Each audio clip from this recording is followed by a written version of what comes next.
What's up, guys? Welcome back to the Double D Report. It's me and Dean. We're back consistently. I know it's very shocking. We haven't done this in a while, but we're consistent. We're back-to-back weeks.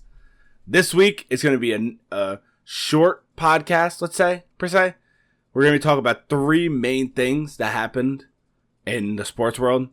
And first thing that we're going to talk about, which concluded, this is being filmed on a Wednesday, which concluded Tuesday night, is the Stanley Cup. Stanley Cup was probably the most exciting it's been. It's been first time in a while it's been more exciting than the NBA. I think we both could agree upon that. We did say a lot last week that everyone was most likely watching the NHL playoffs and the Stanley Cup. But Dean, you were right.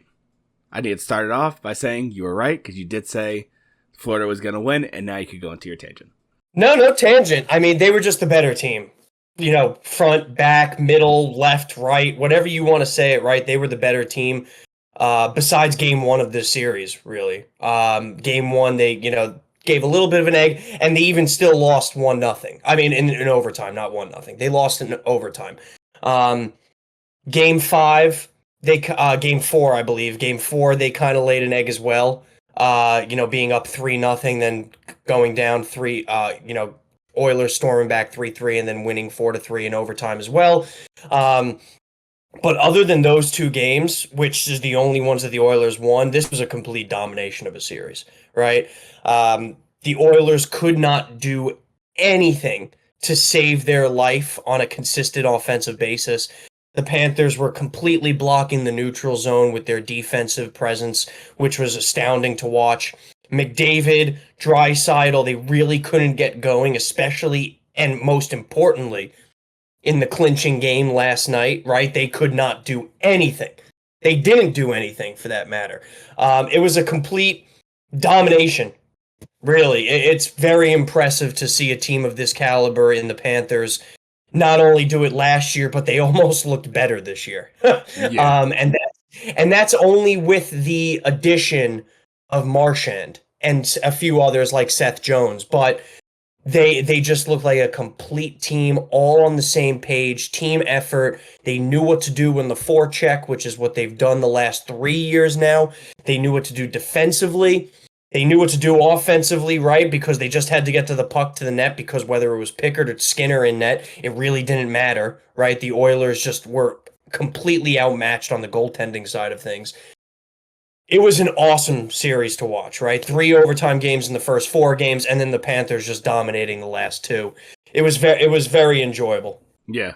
And in fact, in the last game, fucking Reinhart scoring 4 goals. He scored all the goals. Well, almost all because the empty netters towards the end of the game. It is what it is. But netters, but still 4 out of 5, which is fucking insane. 4 goals in the last game of the Stanley Cup. That's a lot. That's fucking sick. But as you said, like Sam Bennett, he led the NHL playoffs in goals. Yep. And he played phenomenal. When they needed him the most, he came through. And then the one thing that I just find that's absolutely insane, if you look at the postseason points for the top 2 for the NHL playoffs right now, it's Draisaitl and McDavid, tied with 33, which is insane. That was always going to be a constant, right? Those two are absolute assist machines. When the Oilers scored, they had something to do with it. Yes. One way or another. Even if it wasn't an assist, it was skating into the zone, going past 2 guys and getting it into the boards, right? So those two have always been the key to the Oilers' success. And that reigned true this year as well, right? They were outstanding once again, both of them, McDavid and Draisaitl. Easily 2 of the top 4 players in the NHL, probably. You can make that argument. Really astounding to see. I wanted to bring up that point. Sam Bennett, man. There are playoff runs, right? 15 goals in the Stanley Cup playoffs, which is tremendous on its own. But to do that, not only to bring your team to a Stanley Cup, but to do that, the timing of it, he is going to be an unrestricted free agent this offseason. I mean, it could not have gone better for him. He's going to demand at least $8 million a year from wherever he goes. It's going to be curious to see which guys the Panthers bring back, right? Because they could also try to bring back Marchand. Sam Bennett's obviously worked with them the last few years, and they may prioritize him over Marchand. It's tough to say, but my God, just a tremendous playoffs, right? From all of their top guys, whether it was Verhaeghe to Chuck, Sam Bennett, Barkov, Marchand, the list goes on. Everybody played outstanding, and that's including their goaltending, which we see year in and year out, Derek, is the key. Yeah, goaltending wins. Well, actually, I disagree with that statement. Because I'm going back to one Stanley Cup specifically. Rewinding to 2023 was? 2. I think you know which one I'm talking about, with Colorado and Tampa. Colorado had an egregiously worse goalie compared to Vasilevsky at the time. Sure. However, yes, there are anomalies. There's no question about it, right? The Avalanche were clearly the best team that year. Tampa Bay was coming off back-to-back Stanley Cups. They were getting older. They were getting a little bit slower. Vasilevsky was getting older, but he still was a great goaltender. Yes, there are anomalies. I completely agree with you. However, I am hard-pressed to say that if the Oilers had a goaltender, they win. In any way, shape, or form, they may have won the last 2 years. I agree. So it's so hard to sit here and say that goaltending, isn't the most important thing when in both of the last 2 Stanley Cups, you can argue that it was. Maybe not this Stanley Cup as much. I'm going to backtrack on my statement a little bit just because I think the Panthers were truly the better team from top to bottom. Yeah. Top to bottom. It showed. It really did the last 2 games where the Oilers could not figure out the forecheck for the life of them. They were completely dumbfounded. However, I'm so confident that if the Oilers had a legitimate goaltender, a couple of these games could have went different, right? We had 3 overtime games in the series, and the Oilers won 2 of them. There's no way in saying that the Oilers maybe could have won that 3rd one, and not to mention maybe these games could have been closer. It's just, especially last year when it went to 7, right? The Oilers' biggest issue, and it's astonishing to me how they have not fixed this issue, is goaltending. Yeah, that's always been their problem. Even I would say the past 5 years, it's been like this. They've had good teams for 5 years. I'll do you one better. The entire of McDavid's career. Yeah, their team has been solid. I don't remember the last time Edmonton was bad. No, look, when you have such a great player in McDavid, right, who is one of the best players in our game, if not the best player, you pair him with Draisaitl, you will never in the history of life miss the playoffs with those 2 players. You're just not going to. They're going to take over games, and they're going to force opponents' hands regardless. However, this is the hardest championship to win in all of sports, and it shows you need an entire team effort, and you need goaltending. Bobrovsky showed that. It was perfection, right? He didn't do any Sure, he had some of those great saves, but he made the saves that he was supposed to. Pickard and Skinner were letting up goals left and right by bullshit shots. Yeah, they're horrible. They can't save a basketball. It's unfortunate, especially when, if you're an Oilers front office or even an Oilers fan, you don't want to waste McDavid and Draisaitl's prime. You're wasting it right now. You have golden opportunities to win Stanley Cups with 2 of the best players in the NHL, one of them under contract for the next 9 years, and one of them going into unrestricted free agency after next year. It's just a complete mind-boggling, and I would be absolutely appalled if they do not try to trade for a goalie this offseason. Yeah, I feel like this offseason for them, it's make or break. You have to get a goalie. There's no ifs, ands, or buts about it. I understand. I think it's Skipper, Picker, or Skinner. Or I think I'm combining them in their name. One of them is 25, and one of them is in their 30s. I don't remember which one. But the one who's 25, get him the fuck up out of there. It doesn't matter. Neither of them are going to bring you to the next level. No. They showed it, right? The Oilers flip-flopped this entire postseason in starting each one. It didn't matter. Yeah. It really didn't. So you have to prioritize goaltending this offseason. I think your team is still good enough to make a run. You proved it right? You beat Dallas, you beat the Kings, you beat Vegas. 3 teams who were actually favored in all 3 series. So you can do it. You just need that one more piece. I think if they get a goalie, ideally, this is how I see it. Ideally speaking, if they get a goalie and they obviously sign like their key players and McDavid stays, I think there's a good possibility that it would be another rematch. I don't doubt it. As of right now, I still think in the West going into the offseason, the Dallas Stars are the best team in the West, right? However, they haven't proven to win the conference championship. No, they haven't. Oilers have. Yes. McDavid and Draisaitl have. So I agree with you. If they get a goaltender, they're automatically the favorites to win the cup, in my opinion. Yeah. They are. I admire what the Panthers are. They are easily the better team over the last 2 years. They've been the best team in the NHL, and they proved it both years.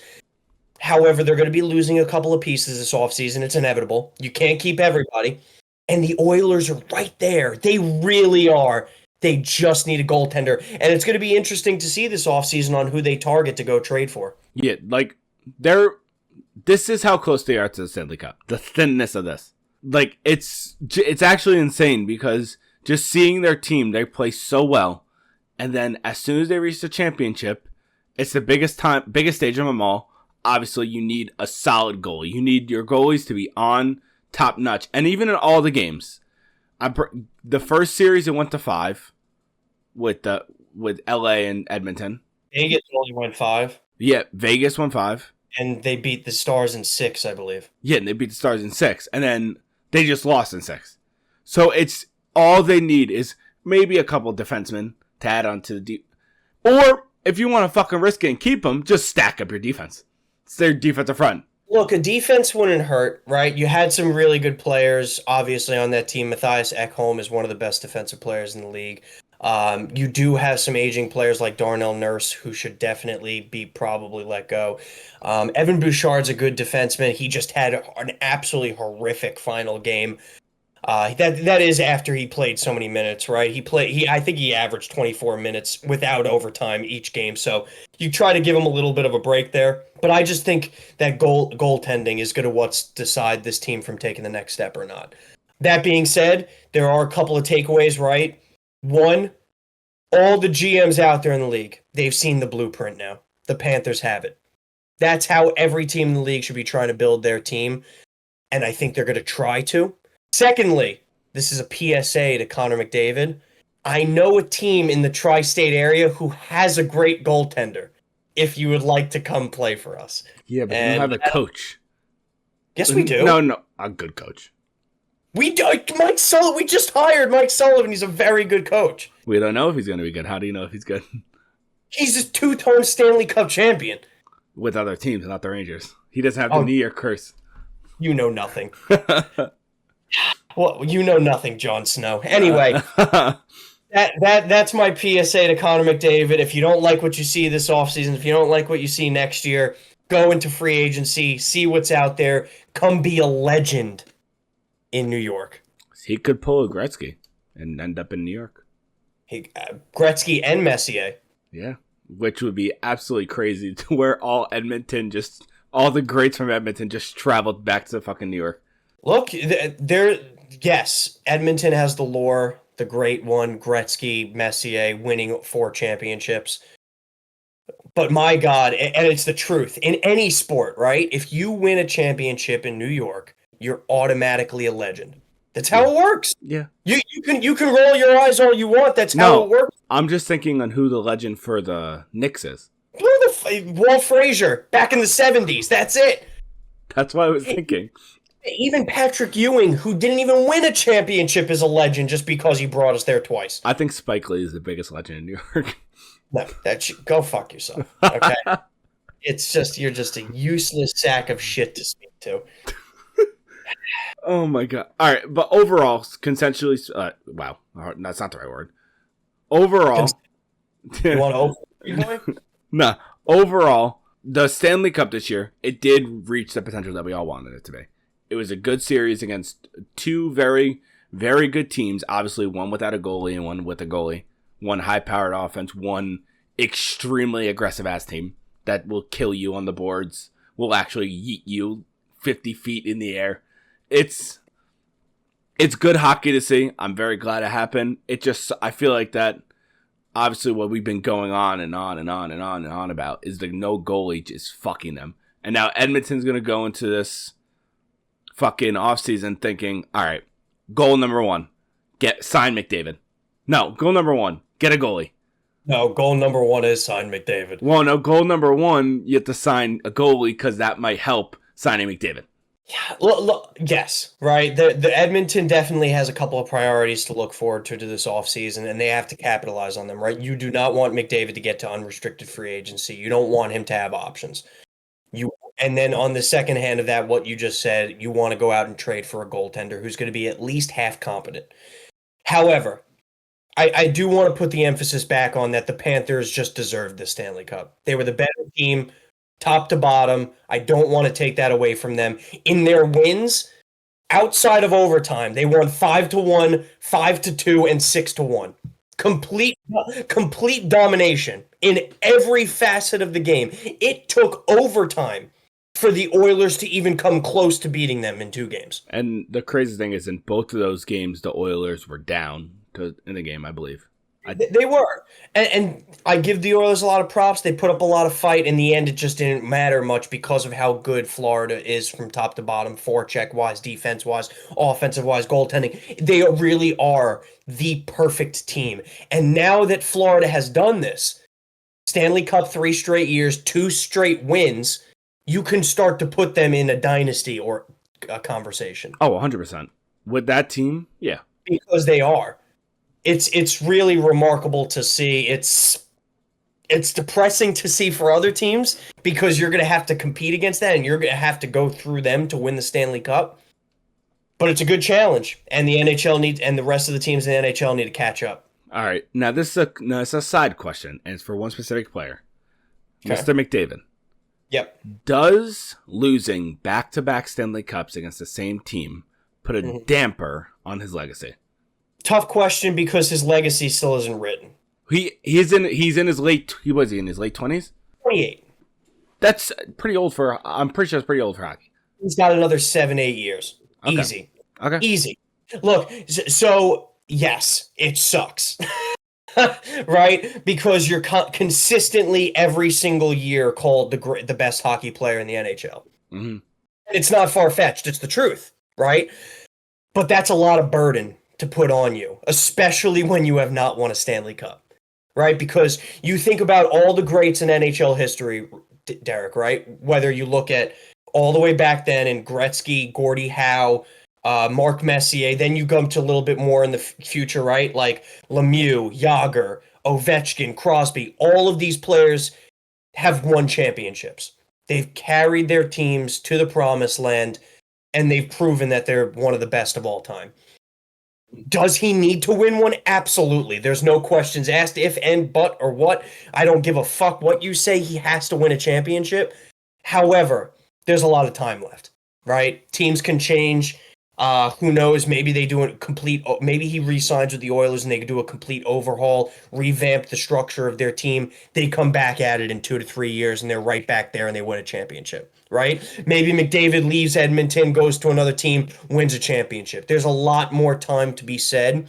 So I don't want to put a damper on his legacy as of yet because he's so young and he's still the best player in the NHL. And that's not changing anytime soon. I feel like, in my opinion, legacies are depending on what sport you're in. Because, for example, LeBron, the man who sometimes we hate and sometimes we like. Not love, we like. LeBron, ever since he came into the league, anything he's done has been, what the fuck? Like, oh, this, oh, that, oh, this, oh, that. For example, him losing his first two NBA finals, he got scrutinized and said he's not the best player of all time, all this, all that, all this, all that, right? Yeah. Well, the reason why I'm saying this is because when LeBron won his first championship was in his late 20s, I think it was 29 when he won his first championship. I could be horribly wrong. I don't know. I know he won his first championship in 2012 with the Heat. And that is what now, 12 years ago? Yeah, no, 13. Yeah. 13 years ago, Jesus. And he's 39 now? He's 40.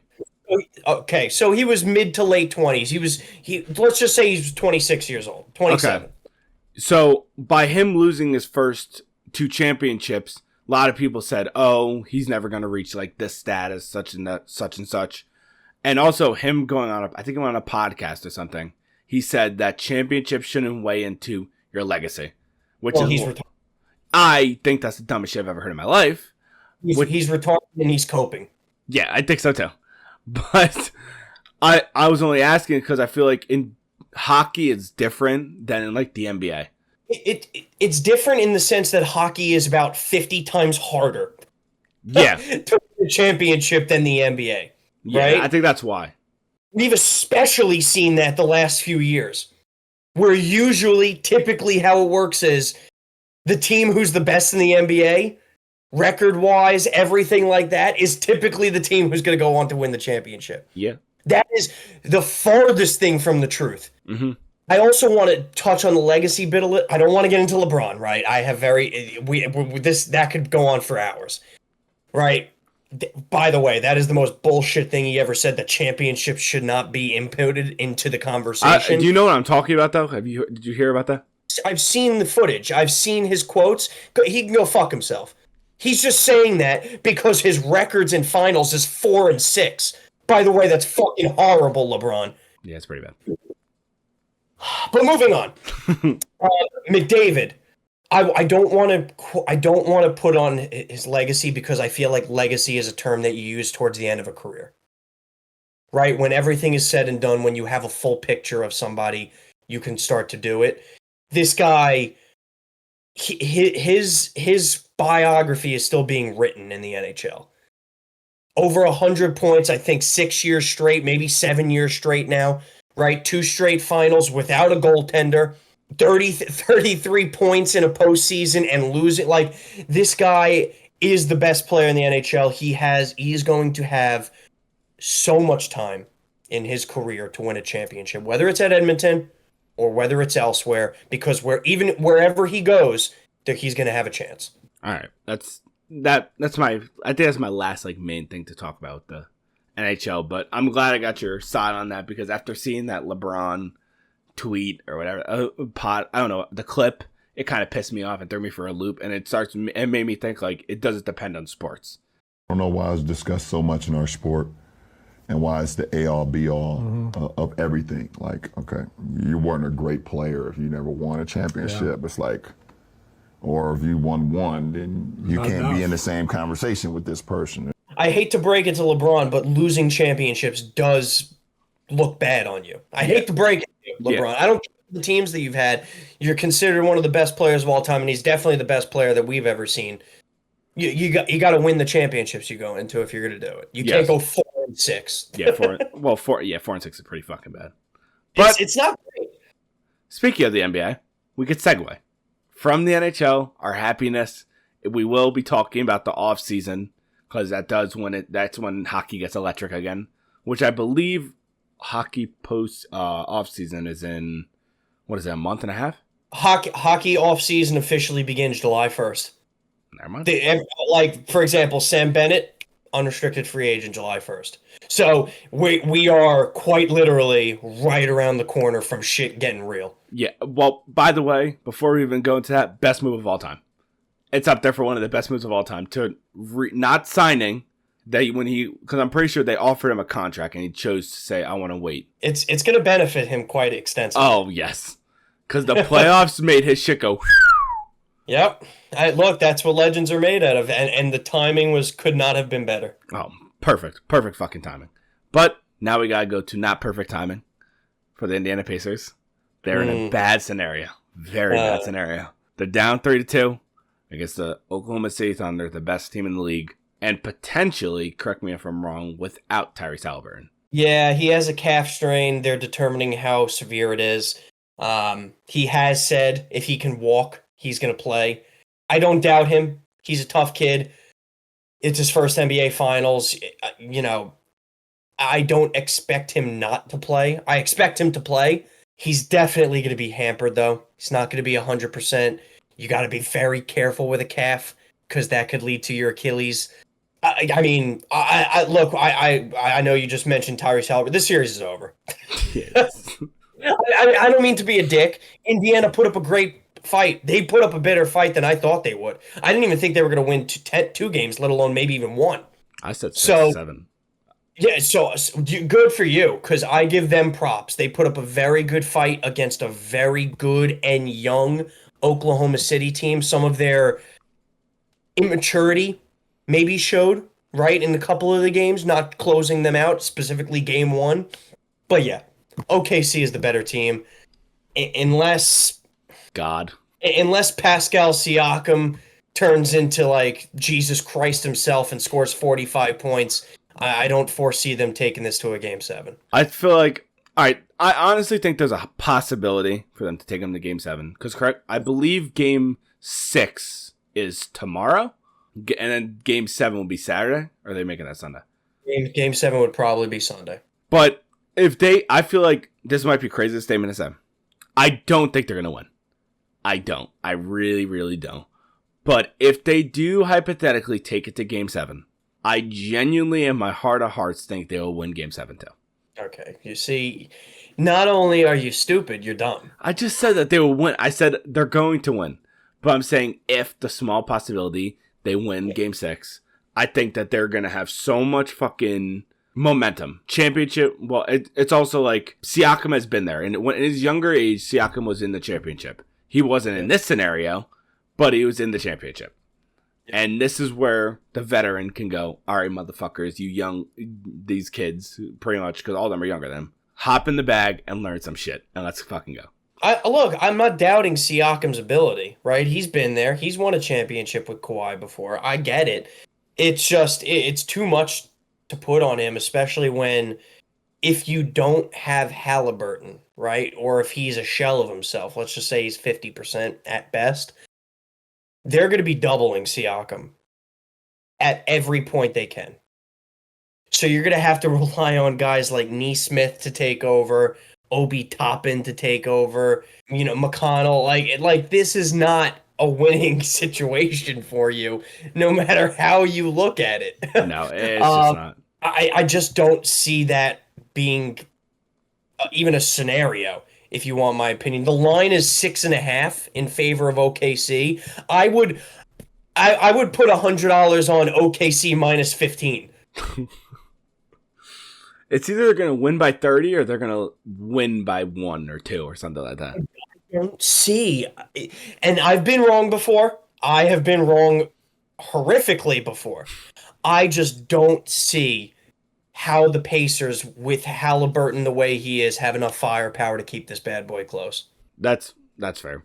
Because it is Haliburton pretty much on one leg, most likely, if he plays. Yeah, he's your facilitator. He's your point guard. He's what your offense runs through. And without him, who's going to start for you? Nimhard? Oh, Jesus Christ. The crazy... what do you have? 2 points in his last game, Haliburton? Yeah. I think it was... Yeah, 2. Yeah. But he played 26 minutes because I don't think he didn't play the whole game because he was actually in pain. No, he was injured, yeah. So, overall, this NBA Finals sucked.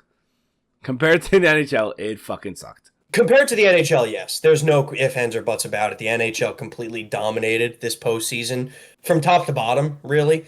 Even the series, just like the first round, were so much better. The second round, third round, you name it. I don't want to say this final has sucked, right? Because a lot of us, this guy right here, thought this was going to be a sweep or a gentleman's sweep. So you got to give a lot of props to the Pacers for making it a series, and even in that same vein, keeping a couple of the games close. So I don't want to say it sucked. It sucked for a lot of different reasons, right? It sucked because it's fucking Indiana versus Oklahoma City. Right? It sucked because there was one team that was so highly favored and there was one team that wasn't. That's just the reality of the situation, that the East couldn't put up a better team. Which it should have been the Knicks. They would have put up a better fight. But hey, they wouldn't have. I could promise you that. I think the Knicks would have they would have lost in 7 and ruined New York's. I think the Knicks would have got swept.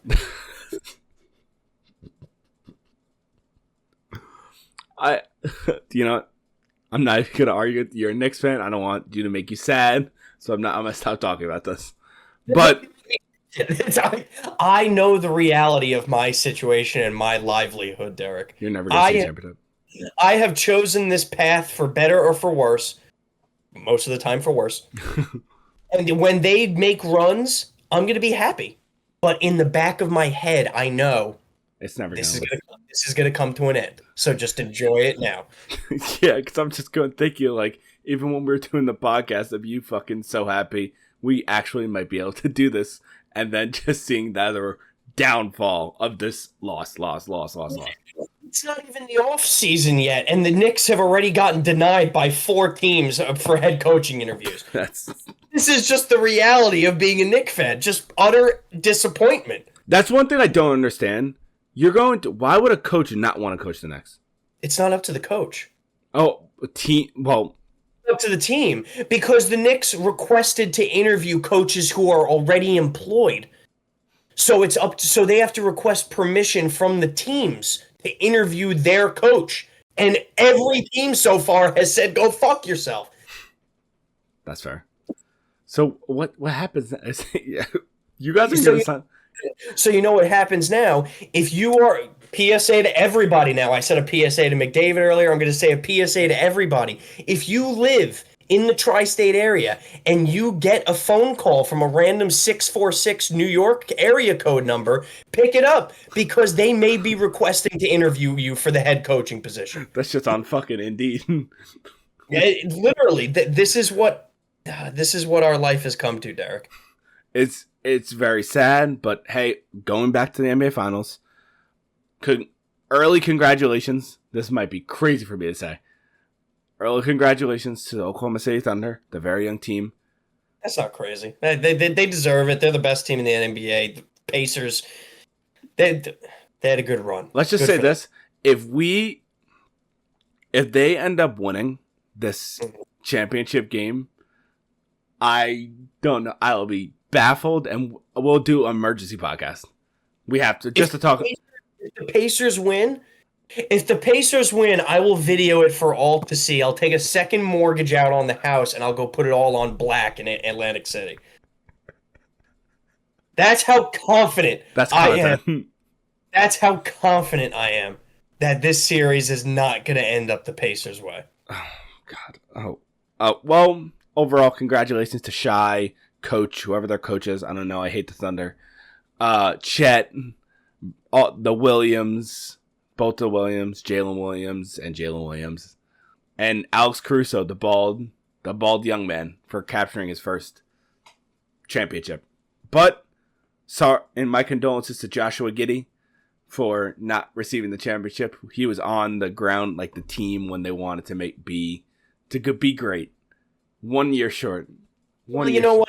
Then he was into young underage girls. All right, so I don't feel bad for him. All right, no, fuck him. He chose his fate. Fair enough. But Dean, do you have any more you want to talk about the NBA? Because I don't have anything else. I really don't. Overall, fuck the NBA. But we're gonna go to our happiness, baseball.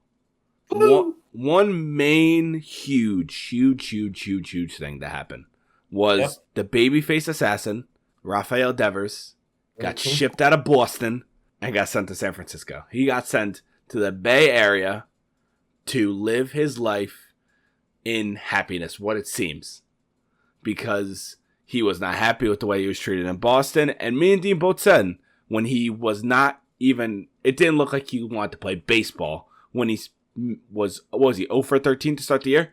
Yeah. No, 0 for 19. 0 for 19. To start the year, he was playing horrible baseball. He turned it around a little bit, and then I guess overall his consensus was he wasn't happy there and he wanted out. And I think you and me both said there was a possibility of him getting traded, but I don't think it was hard for us to even say it because he was one of the best players on the team, and they got a bag of walnuts.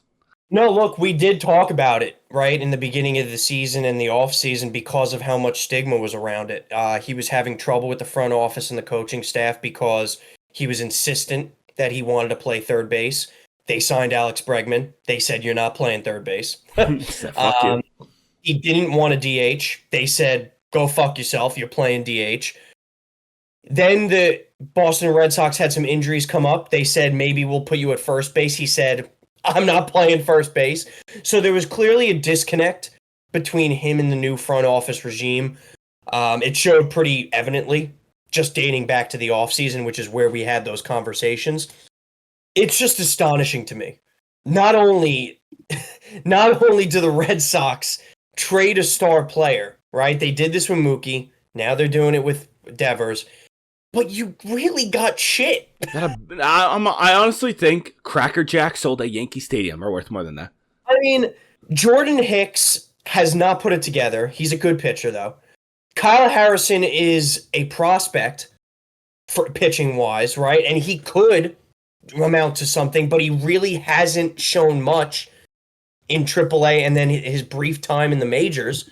And then James Tibbs is just a young kid right now. It seems like a situation that they had with Mookie where nobody fucking panned out for them because they choose these. I don't know what it is with the Red Sox and star players, but they just don't work. Yeah, Babe Ruth. Okay, all right. Yeah, we're not going back to 100 years ago, Derek. But that's where it all started, the curse of the Bambino. I understand. Well, they've won championships since then. But their star players have not stayed with them. I understand, but they've still won championships, so Fair you enough. Can't say the curse of the Bambino anymore. All right, fair enough.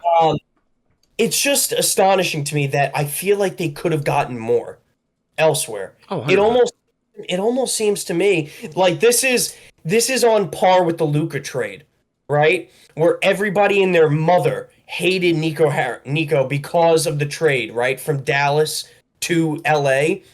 And then somehow he gets the number 1 overall pick in the draft, right? Is something astonishing going to happen for the Boston Red Sox? Or is this trade just going to go up in flames? The Red Sox are going to suck dick now moving forward, and I'm going to be the happiest man alive. I hope that they suck dick for the rest of the eternity. That would be the best thing in the world. But correct, they didn't get picks out of this, so they would just have their pick, correct? Well, yeah, in MLB you don't trade picks. Oh yeah, I forgot about that. I completely forgot. You trade prospects, and they did try to get San Francisco Giants' number 1 prospect in their organization, which is a 20-year-old first baseman who they drafted a couple of years ago, and the Giants consistently said no.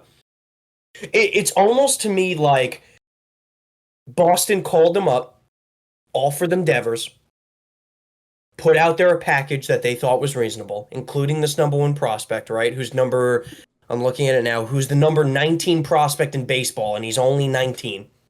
The Giants countered. Good for you. Boston said, no, we really want the prospect. The Giants said no. And they were just like, fuck it. All right, let's do it. Like, it just doesn't make conceivable sense to me how you gave up one of the best left-handed hitters, one of the best hitters in baseball for nothing. I get his contract is a lot, and I get, it's another 8 years, another 300 or $260 or so million, and San Francisco ballpark is not exactly kind to left-handed hitters because it's a deep right center. But this was a no-brainer for the San Francisco Giants. No-brainer. It just makes no sense to me. Like, I can't fathom this because I'm trying to connect the dots. Like, for example, the Luka trade. A good player getting sent off for not a bag of walnuts. They got they got the first pick out of it. So it did benefit them. But it's just so stupid how, don't get me wrong, I'm happy for this. I'm so happy. He is out of the fucking East. I'm the happiest motherfucker alive. But I just want to be a fly on the wall to hear the conversation that went on to where you went from going for the number 1 prospect to where you literally got a bag of shit. Like, it's like they nuke themselves. They see their team is potentially getting a little better, and they say, you know what? Fuck this. I'm bored. Let's restart. The Boston Red Sox do have a lot of good prospects, right? They brought up two of them this year alone, right? In Meyer and Roman Anthony. Yeah. And there was a crowded area within the outfield, so I get it. You needed to make a move maybe to open up some stuff. But how about not trade your best hitter? How about you go trade fucking Rob Refschneider, who's an everyday starter for you, or some shit like that? It's just... It's not how you should be running an organization, because players are going to see this, right? They did it with Mookie. They did it with Devers. If you're a star player, are you really going to want to sign a long contract with them now? Why do you think Bregman only signed 3 years? You're setting, and that's because they threw him stupid money. You're setting up a bad precedent for your younger players if they do work out, that maybe they're not going to want to re-sign with you, because then you're just going to trade them off. It's an interesting concept. As a Yankee fan, I'm obviously ecstatic because he absolutely fucking murdered us. Garrett Cole, after seeing this news, must have had the best jerk off of his entire life, because Devers absolutely owned his ass. Dude, he didn't have to do anything. He just saw the news and it's all pa-dum! It's just astonishing. I mean, I'm happy to get him the hell out of my division, the hell out of my conference, on the complete opposite end of the country. He's in the now he's in the hardest division. Let's just think about that. He is. But the Giants are on the upcoming, and he is now clearly one of their cornerstone pieces. And they have a very good general manager in Buster Posey, who only cares about winning. So take that for what it's worth. I think the Giants are trending, obviously, in the right direction. Boston, TBD. I don't want to say down yet, because they still do have a lot of good prospects. Who knows? Maybe one of these pitchers, turns out to be really good. But it's a big gamble. It's a high risk, medium reward, because it's not high reward because the people you got aren't helping you win the championship. Not this year, no. No. But it could definitely help you out for the future. I was shocked by this, by the way. I was not expecting it to happen. I was expecting him to go to San Francisco, honestly. I was expecting him to stay in the AL, not in the American League. But seeing him go to the West Coast now, to where, I feel bad for him for his contract, because that's just going to be fucked. All that money's going right to taxes. Yeah, it was doing that anyway in Boston. Not as bad as California. Nothing's bad. Yeah. Nothing's as bad as California and New York, so yeah. I understand. So, God bless you. May you. And I did want to just give this tidbit, because not only did Devers get traded, but he was clearly disgruntled with the front office and the organization. At his press conference for the Giants, a reporter asked him, are you open to playing at certain positions? And he said, I'm open to anything the Giants want me to do. So are you saying if they ask you to DH, you won't do it? No, I played third. There's a 5-time Gold Glover at third base already. He's not healthy right now, but once he returns, it's the matter of position. Have you talked to Buster and Bob about potentially playing first base? Do you see yourself more as a designated hitter? And what were those conversations with the Giants brass like regarding your long-term position with this team? I'm here to give my 100%. I don't put any buts. They're the men in charge. I am here to play wherever they want me to play. I saw that too. I was like, I love it. Like a little knife to the side of the Boston Red Sox while they're watching that press conference. You just know the Red Sox entire organization was watching that and be like, motherfucker. This son of a bitch. What the fuck do you have to do to get that out of him? I saw it was a side-by-side comparison of him and Boston in the interview talking about him being moved out of third base. And then him in the press conference. You see a big smile on his face. And then the other one is just him being fucking absolutely depressed. Yep. It's good. I'm happy that he's happy, and I'm happy that I can actually kind of like him now because he's not in the fucking AL. He's not in the AL East. Still hate him. But that's besides the point. I'm happy he's gone. Well, yeah. Dean, is there any... obviously, it's trade. And the trade deadline, I believe, ends around All-Star? No, wait. We got another month or two. A month and a half. I think it's like August 2nd. Is there any specific players around the MLB who you think will be getting traded before the deadline? I think the biggest question mark in the entire MLB is Paul Skeens. It's not a matter of if, it's a matter of when. Right? Is it going to be this year? Is it going to be next year? Is it going to be the year after that? Right? The Pittsburgh Pirates are going to trade Paul Skeens. Yeah. They're going to. I feel because it. they can't. Because they're not going to sign him long term. Because they don't spend money. Right? Garrett Cole, look at some of the pitching contracts that have happened over the last few years, right? Garrett Cole, Max Fried, Corbin Burns. That's just to name 3 over the last few years, right? Paul Skeens is going to demand 350 plus million. And he will get it. Maybe 400, 450. The Pirates would have to literally sell their stadium They'd have to sell sign him. And then they'd have to go play on a Little League field somewhere. There is no way in hell he's ever going to re-sign with them because they just can't afford it unless their owner croaks and dies or sells the team, which he has given no indication of either of those things. He seems happy. Unless a Pittsburgh Pirates fan assassinate him, which at this point I wouldn't put it past them. No. However, the next few years it's just going to be up to the Pirates to find the absolute best offer they can find. I have a feeling if a team comes out of left field and offers them the world. Yankees. Oh, what? The world. This deadline, I think the Pirates may pull the trigger on it, right? If a team calls the Pirates up and offers them like their top 3 prospects, all of whom are top 50 in the majors, I just, like I mentioned, it's not a matter of if, it's a matter of when. When are the Pirates going to trade Paul Skeens? It's going to happen. It's just a matter of time. Okay. Now, this is how I see it on what you're saying. Like, if you want to trade for him, I would do it now. He is in the MLB at the older age that normally you would not. Like, I believe he started at 24. Paul Skeens is only 23. Well, yeah, he's 23 years old. He just turned 23, Derek. He is not old. I swear, I don't know. I think because how long he was in college for. He was in Air Force, and then he went to LSU. And I'm just thinking he was there for 4 years. You forget he wasn't in the minors for basically That's why. That's what I was thinking. He's so fucking good that they were forced to call him up immediately. Yeah. But this is my only problem. I feel like, especially with him, he's throwing 101 plus.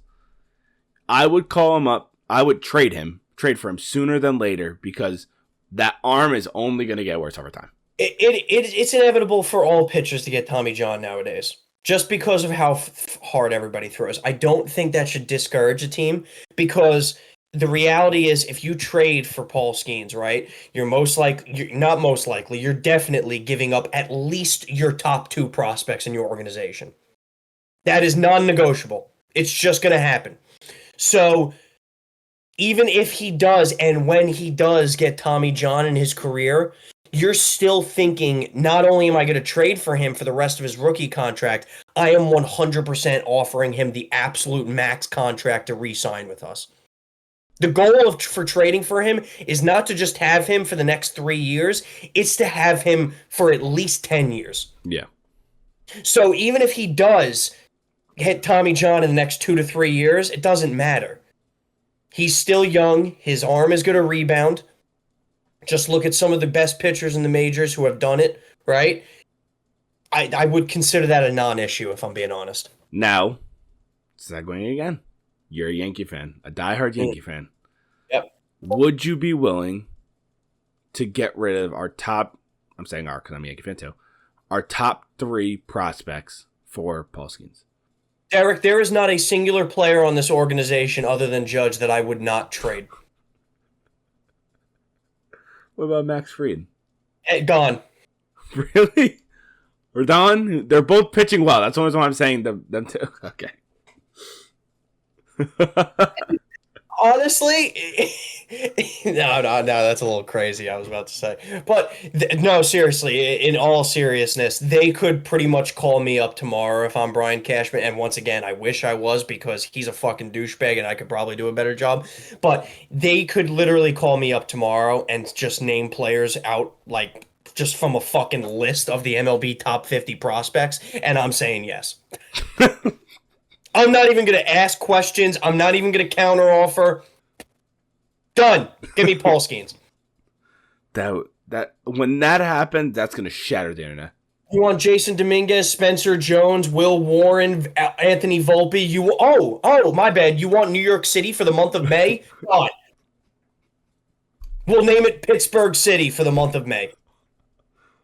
Oh my God. You want my grandchild? Take him. I don't need him.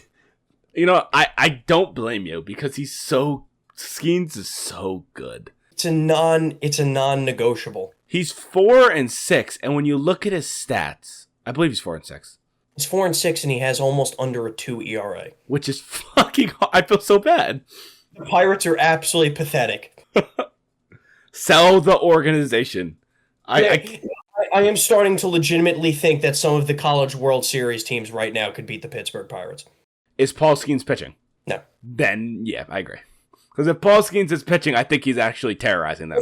I think because in the College World Series, I believe it's going to be LSU versus Coastal Carolina. I think one of those teams could bring the Pirates without Skeens to a 7-game series, to Game 7. I think so, too. The Pittsburgh Pirates should be ashamed of themselves. The owner should be ashamed of themselves. If he's not circumcised, somebody should circumcise him as an 80-year-old man right now. Absolutely disgraceful. I feel bad for Pittsburgh fans. I don't feel bad for Skeens. I feel bad for Pittsburgh fans. Skeens, don't worry. Some team is going to come and save you. Some team is going to come and save you. It's like a fucking fishing rod. Don't. It's literally just a wait and see at this point, right? And by the way, never feel bad for a guy who's dating Livy Dunn. Yeah, facts. Cannot agree with that anymore. All right, well, I feel for some reason I was expecting you to say Skeens because he has been spoken about a lot in trades for him to be bye. I besides him, I think there's one other player for some reason that I could see getting traded. He's not like as big as what he used to be, but I wouldn't be shocked if he got traded. Manny Machado, I could see him getting traded. Obviously, he's been with the Padres for I think it's 5+ years. Yeah, it's now coming up on 5 years, 6 years now. And I think that maybe moving on from him, they do have a lot of good prospects, especially at third base. So I think moving on from him wouldn't be a bad decision, and you could get a decent haul. Yeah, look, I don't doubt it. The Padres are in a weird position where they're in such a stacked division, and it's so tough to really compete because you have the Dodgers ahead of you. That's the constant. Now the Giants, right, who seem to be in the right trajectory. You're always going to have the Diamondbacks just because of their young lineup. You could definitely get a haul for some of your players, whether it's Machado, whether you want to go back to trying to trade Snell. Yeah. Right? There's definitely a couple pieces. Not to mention, if you want, you'd have to get a complete haul, but you could also hear offers on Tatis. Yeah, you would have to get a lot. Tatis is very, very good. Yeah, of course, you'd have to get a lot. But if you do that, you're completely committing now to a complete revamp. That's why I'm saying Machado is probably the best option. He's on the older side, and he could definitely get a good haul for him, and it wouldn't be a bad thing. Yep. But that does conclude our MLB happiness, because the NBA was so bad that we had to just jump straight to fucking MLB. This is true. And we will be talking about the MLB more because it's becoming the main. It's going to be becoming the main sport soon. Because as soon as the NBA concludes, it's going to be NBA off season, then NHL off season, and then MLB by itself for 2 months until NFL starts again. So it's going to be very nice, very good to see. And Dean, if you have nothing else to say, we could go into our favorite topic. Baller of the week. Well, that's where we're going. We're going to Baller of the Week, guys. And Dean, would you like to start, or would you like me to start? I'm gonna let you start, Derek. I'm curious as to what you've cooked up for us this week. Okay, so my Baller of the Week, it's kind of a weird Baller of the Week. It is in the sports realm. It is in the sport that we were shitting on today, the NBA realm. Okay.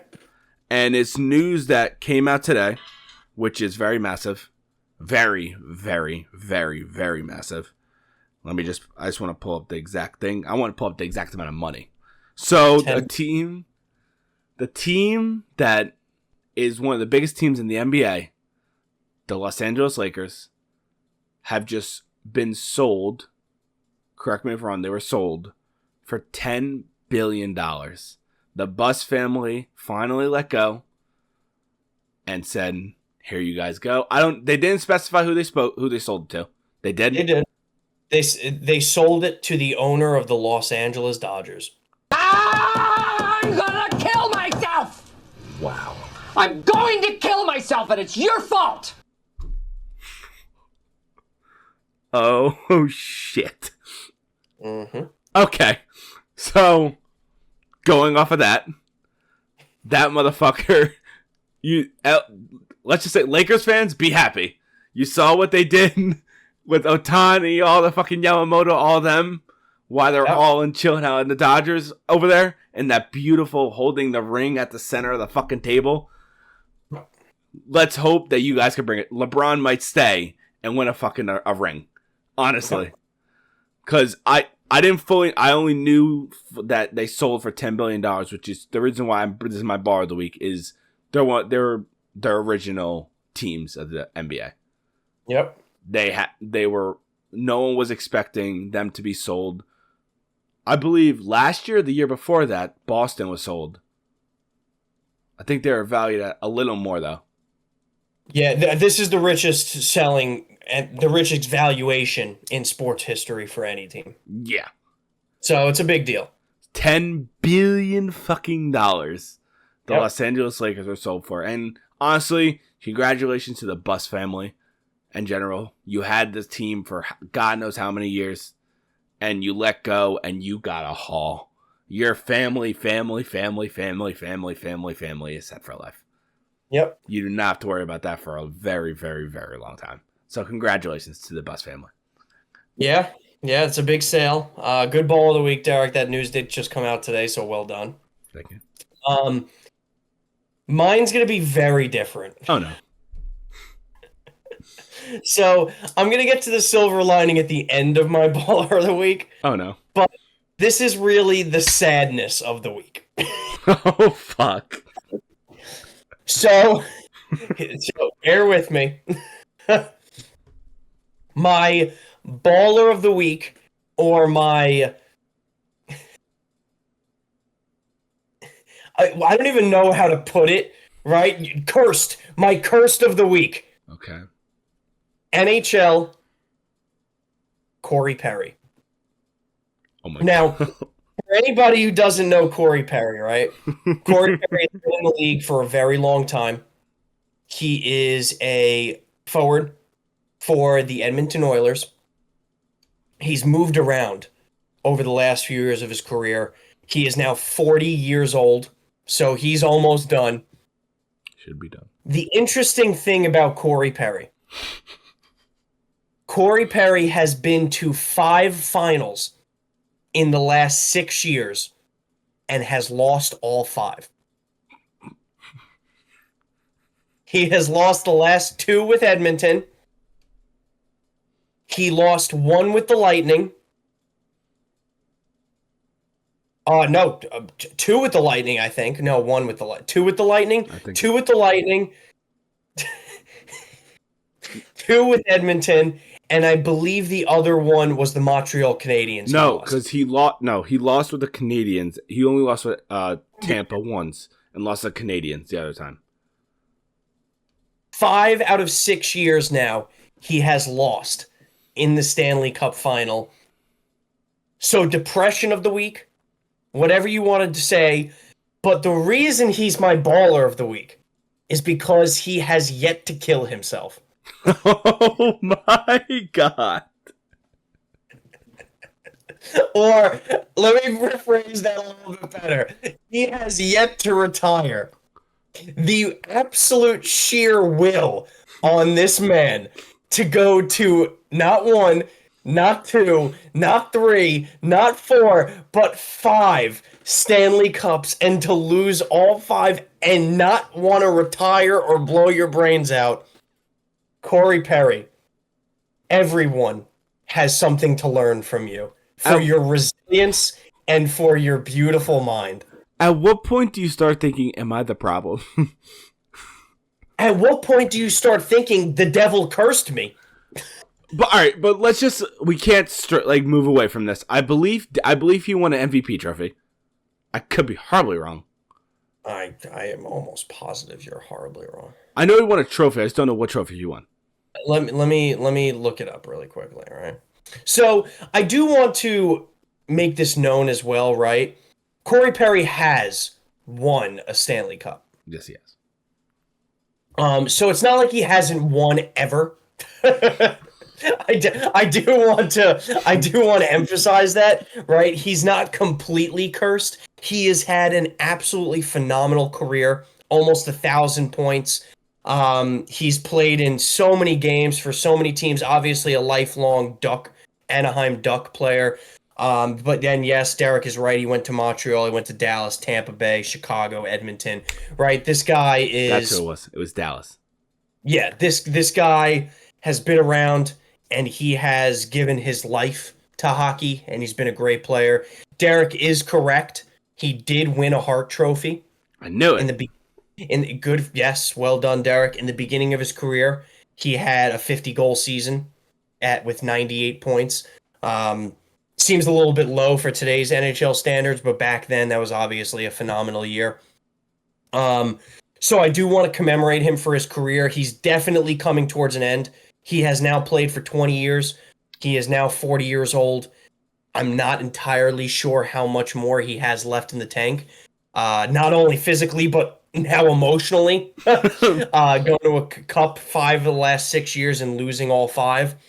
But in all seriousness, he has been a great player throughout his NHL career. He is definitely a phenomenal veteran presence. If he does choose to play another year, wherever he may go, the only thing I will say is, if you sign him, good for you, fans. You may go to the Stanley Cup. Bad for you, you're probably going to lose. So I have a question. Do you think him being on the like, say hypothetically they go to the Stanley Cup, but say he gets sent down to the AHL during the fucking Stanley Cup, is that possible? No, well, no. No. If you're on the playoff roster, they don't have to play you, but you're on the roster. Oh, shit. So there's no avoiding him. No, he's inevitable. At his point in his career, he would never accept a move to the AHL. He'll just retire. Dude, like in the locker room, what do you say to him? You don't say anything. You just pat him on the back. Maybe go have a beer with him. Tell him to take the double barrel out of his mouth. No, at this point, he's not drinking beer. He's not drinking beer. Look, this is my point, though. I did want to obviously say that he has had a phenomenal career. All jokes aside, right? 5 out of 6 of the last years going to a Stanley Cup and losing is horrific. That is just detrimental towards the end of your career mentally. However, he has had a phenomenal career. Hart Trophy winner, Stanley Cup winner. I do want to give a shout out to him because it is very possible that this was the last year that he would be playing. Yes. I don't know how to congratulate. Like, you can't say congratulations. I'm sorry. No, you can't say congratulations. What you can say is go into the sun, right? No, you go to the bright light, Corey Perry. Yeah, go to the bright light. Retire. Go retire in Anaheim where the weather's nice, where the ocean and not the ocean, the pool and the weather are fruitful with your wife, your children, maybe get a side hoe on the side. Like, do what you got to do, man, and just go enjoy retirement. Or hey, fuck it. Go onto the fucking go onto Florida, and then whenever when they go to the Stanley Cup, bet all your money on the other team to win. Yeah. If you can't beat them, join them. Yeah. Dude, I swear to God, if he joins Florida and they lose, I've seen it all. But we have to move away from baller of the week. We both had 2 good baller of the week. I'm very happy with it. Corey Perry. I was going to do Corey Perry, but I did not know how to do it for him because it's just so sad. And obviously the Bus family just cashed out on a massive bank statement, whatever the hell you want to call that. But overall, hope you guys enjoyed. Like, subscribe, follow on TikTok, follow on Instagram, leave comments, have us put in more stuff that you guys want to know instead of just shit we spout off our brain. Dean, it's not working anymore. It's retired. It's devastating. It's not working. I don't know why, but it's not working for you anymore. But one thing I do want to say before I sign out, the morons who placed that bet on DraftKings, who cashed out for only $39,000, you fucking moron. There we go. You should have cashed out $100,000 when you got it back up to $100,000. Instead, you're a dumbass kid. But hey, anyway, like, subscribe, follow on TikTok, and I'll see you guys next week. Peace.